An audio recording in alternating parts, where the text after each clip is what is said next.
Շնորհակալություն։ Նախորդ ճապազրույցի ժամանակ ձեր սպառնալիքներից հետո, որ եթե մեզ չընտրեք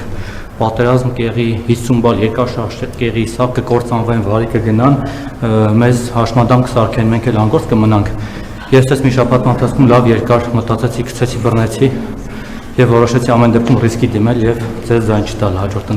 ընտրություններին, բայց դա չի նշանակում, որ ես նախկիններին ձայն տալու, որտեղ ես նախկիններից եմ զզվում, որտեղ եթե իրենք օրինակ նորմալ իշխանություն լինեին, բացի մեր փոքրից իհարկե, եթե նորմալ իշխանություն լինեին, դուք այսօր այստեղ կանոնած չեք լինի, Արցախը կլներ, հանձնված չլինի, հազարավոր զոհեր չենք ունենա, մեզ էլ չեք սպառնա հաջորդ ընտրություններով եւ մնացածով։ Հիմա հարցս Դուք այնուամենայնիվ բացի պատերազմի սպառնալիքից նաև քաղաքական դաշտում ձեր թիմակիցները սպառնալիքներն այսպես ասած սպառնում են կամ հանրությանը վախեցնում են ինչ-որ ուժերով, օրինակ Ռոբերտ Քոչարյանով, օրինակ ռուսներով, ինչ-որ Գյումրի երկու լինելով, ինձ կբացատրեք, օրինակ Ռոբերտ Քոչարյանի ինչն է վախենալու կամ նախկինների, ռուսների ինչն է վախենալու, ինչ-որ սպառնալիք են ներկայացրել մեզ, կամ Գյումրի երկուսի քաղաքական, բարոյական կամ իրավական խնդիրը որն է, որովհետև մոտավորապես նույն սցենարով ձեր քաղաքապետ Տիգրան Աբինյանը քաղաքապետ դարձավ ունենալով կարծեմ ընդամենը 9% ձայն, եթե չմիանային Դոգի կուսակցությունը, Արամ Զավենիչի կուսակցությունը, ինքը չէր դառնա քաղաքապետ։ Հիմա առավելևս որ նույն Սամվել Կարապետյանի ուժը մյուսները հայտարարել են, որ մենք Ռոբերտ Քոչարյանին ձայն չենք տալու այդ վախենալու կերպարին, որովհետև մեկին չենք միանալու եւ մեր ձայները չենք տալու։ Հիմա ինչ եք Ռոբերտ Քոչարյանով վախեցնում, հանրությանն եք վախեցնում, դուք եք վախենում իրանից կամ ռուսներով։ Ես օրինակ չեմ վախենում ոչ Քոչարյանից, ոչ Սարգսյանից, ոչ Արման Թաթվյանից, մաքսիմում են ձեր նախկին նախարար Վաղարշակ Արությունյանից կարելի է վախենալ, որտեղ ինքը որ գա իշխանություն իրոք վախենալու կլինի։ Մենք ոչ մեկին չենք վախեցնում, մենք մտքեր ենք փոխանակում մեր հանրության հետ։ Ինչ վերաբերում է դուք, ձեր քվեարկությունը գաղտնի է, եւ դուք քվեարկության օրը գիտեմ, թե ում օգտին կքվեարկեք, դուք կքվեարկեք քաղաքացիական պայմանագրի օգտին։ Դուք հիմա այլ բան չեք ասում, որովհետեւ վաղվանից կկտրվի ձեր ֆինանսավորումը։ Իսկ երբ որ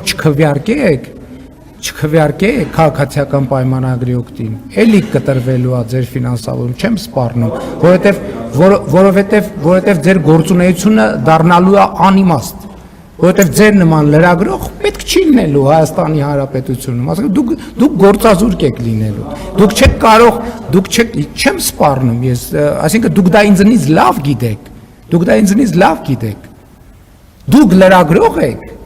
գիտեք ինչի եք դուք հիմա աշխատանք ունեք։ Չէ, 15 տարի, այդ կներեք Ռուբիկ Հակոբյանը, չէր կներեք, ինչ էր տեղի ունեցել ձեզ այդ, չի եղել ձեզ այդ տենց բան, երբ է եղել դա։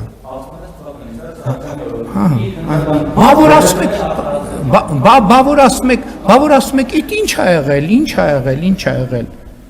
կներեք ձեր ծնոտին հագցրել էին, այդ էր եղել, հա, օքեյ, ուրեմն իրա գլուխը պատինա տվել, բայց որ խոսում եք, այդ որ հերթով գնում եք գրում, իսկ ինչ ա եղել, դուք ելնում եք այն իրողությունից, որ ոչ մեկ ոչի բան չի հիշում, հա,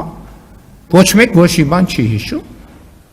Էսա հերթով կասեք կգնաք կգրեք, ինչ ա եղել, ամեն բրիֆինգին կասեմ, ում լրատվամիջոցի հետ ինչ ա եղել։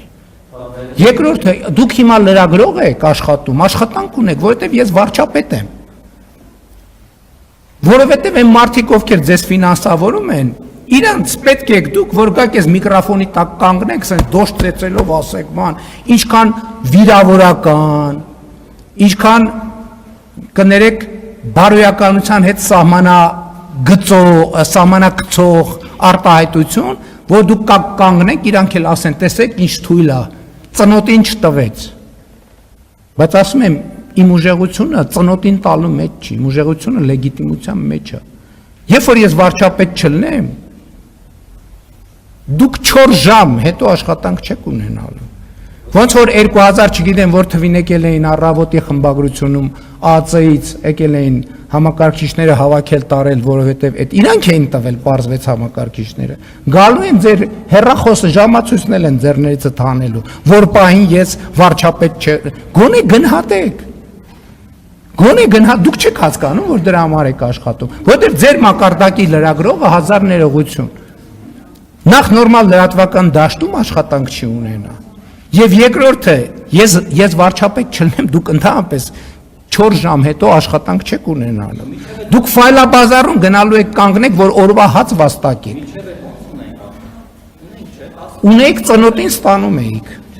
Հիմա նախ դուք նախկինում ոչ մի անգամ Հայաստանի ղեկավարի ուղիղ եթերի ժամանակ չեք կանգնել եւ տենց բաներ չեք խոսացել։ Ձեզնից ոչ մեկը ձեզնից եւ չեր էլ կարող խոսալ։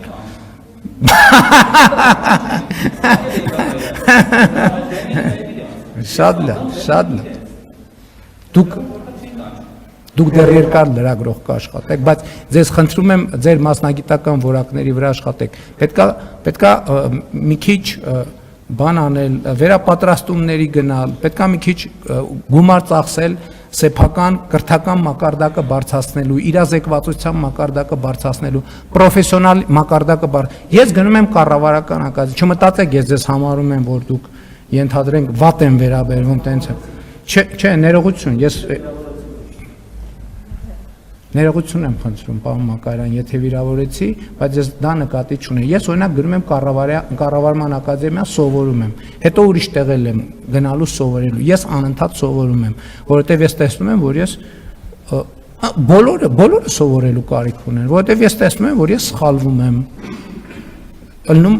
բառից բուն եւ փոխաբերական իմաստով պետք է աշխատենք մեր վրա։ Ու քանի որ դուք դեռ երկար լրագրող եք աշխատելու, մենք էլ դեռ երկար ստեղ հարց ու պատասխան ենք ունենալու։ Ես առաջարկում եմ, որ երկուսս էլ մեզ վրա աշխատենք։ Ես իմ վրա աշխատեմ, որ հանկարծ ձեզ չվիրավորեմ կամ առնվազն տպավորություն չստեղծեմ, որ ձեզ վիրավորում եմ, դուք էլ ձեր վրա աշխատեք, որ կամ չվիրավորեք, կամ էլ առնվազն տպավորություն չստեղծեք, թե ծնոտին չենք տա այդ հաստատ։